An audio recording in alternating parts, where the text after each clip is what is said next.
Une rencontre pour terminer avec un cascadeur lorrain. Il s'appelle Jérôme Henry, un ancien policier devenu cascadeur professionnel. Il travaille pour de nombreux longs métrages et des séries télé.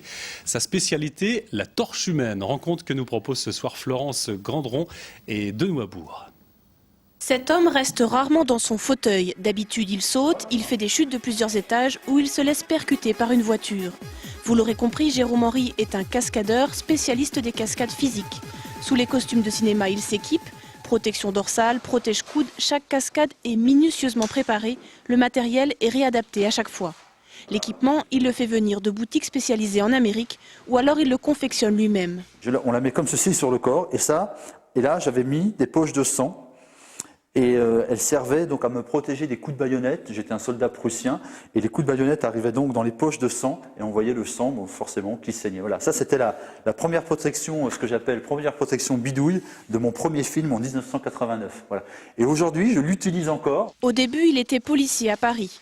C'est par hasard qu'il rencontre le fils de Robert Hossein et fait ses premiers pas en tant que cascadeur. Un métier qu'il exerce maintenant depuis 20 ans avec toujours la même passion. Ça a surtout vraiment été cette passion de la pédagogie du geste, de la technique, de cette mise en sécurité du corps et tout ce travail sportif. Voilà, ça a vraiment été ça.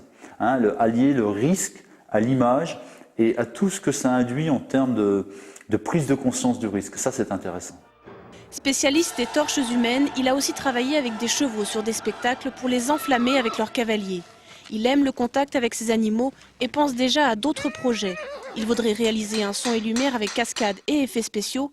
Et il vient de finir le scénario d'un téléfilm policier qui aura lieu en Lorraine, avec des cascades bien sûr.